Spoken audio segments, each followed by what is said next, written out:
We're going to be examining Igor Stravinsky's Three Pieces for String Quartet. They're from 1914, which puts them at the same period as both the Anton Webern and the Alban Berg. However, the style is completely different. Listen to this piece. It's almost like a proto-minimalist, pre-minimalist era composition with a repetitive part in the violin, this melody that's incessant. It repeats actually every 23 beats to the note. So if you listen to it and you examine it, if you look at the score, you'll notice that this violin line, every 23 beats, it repeats. And then we have in the cello this completely different line, which is alternating between forte and piano. And then in the middle we have the viola, which sustains this D throughout the entire piece. And then in the left hand, a very unusual notation, and the pizzicato in the left hand for the viola, meanwhile sustaining it says, to the ends. It just holds this one D. In the very beginning, it's also on the note C sharp to make it maybe a little bit more modernistic sounding. But anyway, we'll also see what happens in the second violin shortly. There's really nothing to look at in the opening, but as it goes along, we'll see what the second violin is going to do. Now, even though it seems to be a piece where there's like gears inside gears, you have a repetitive line in the cello which repeats every so often, and a rhythm that repeats in the viola, and then also we'll see what happens in the second violin, and this rhythmic idea with just a few different pitches in the first violin. Each part seems to be in its own world. And although some people might not choose to analyze this using sets, I think we could apply it in this composition.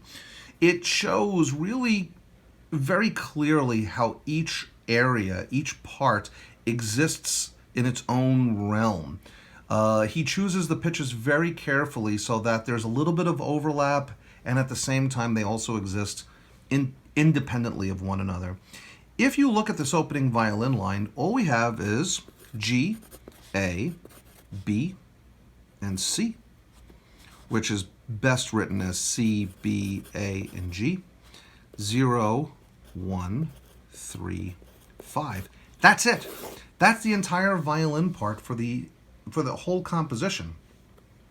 If you look at the cello line, on the other hand, we only have a C, D flat, E flat. But you know what? Because this viola part is also pizzicato, this D, I think in some ways we hear them, sort of combined. Note how the cello part has a double stop, D flat and C, coordinated with the dyad D and E flat with the viola.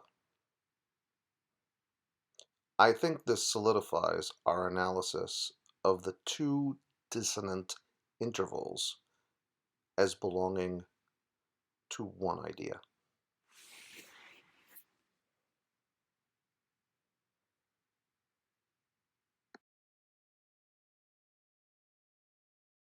I'm going to introduce that D into this, which then creates 0, 1, 2, 3.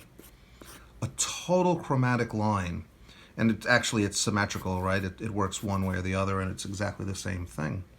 So we have this diatonic line, da da dee da da da dee da da da dee da da dum, and then we have this very chromatic line, ya da dum ya da bum ya da bum, with this viola sustaining this D drone like it's medieval music right in the middle. But then suddenly, the second violin is introduced. This is bar 7 in the piece, just for kind of a placement of it. In the second violin, there is another different type of articulation type, excessively dry, or it says SEC, so that means secco, and secco in Italian means dry.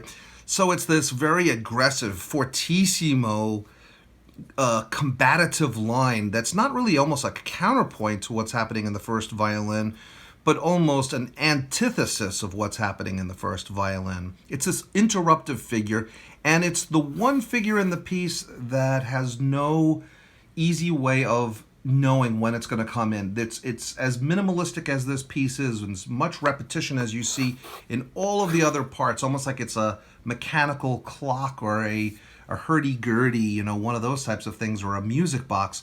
The second violin, although it comes in with the same musical line constantly, where it comes in, how many times it repeats is always different. I've never been able to determine a way of analyzing any kind of predictability of it.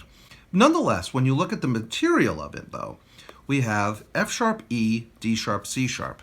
If we take a look at the second violin line and we analyze it separately, regardless of which way you order the pitches, F sharp, E, D sharp, C sharp, or C sharp, D sharp, E, F sharp, both of them come out as 0, 2, 3, 5. It's another symmetrical set. Just like what's happening in the cello, although a total chromatic line, just a chromatic run between what happens in the viola pizzicato and the pizzicato that's occurring in the cello, this is also a symmetrical set.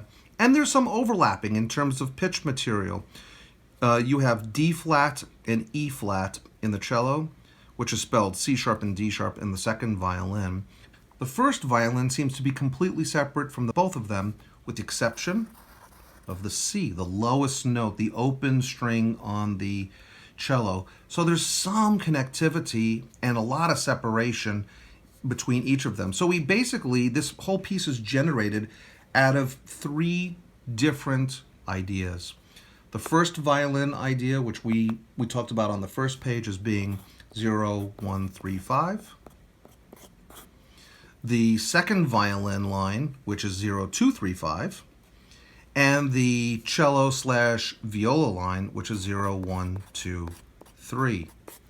So even though I'm not certain, and I'm pretty certain actually of this, that he wasn't considering sets as a way of producing the material, analytically we can apply set theory to this piece to discover an interesting reason why we hear each of those ideas separately. And of course, as well, the chromatic choices that he makes also impacts the way we listen to the piece.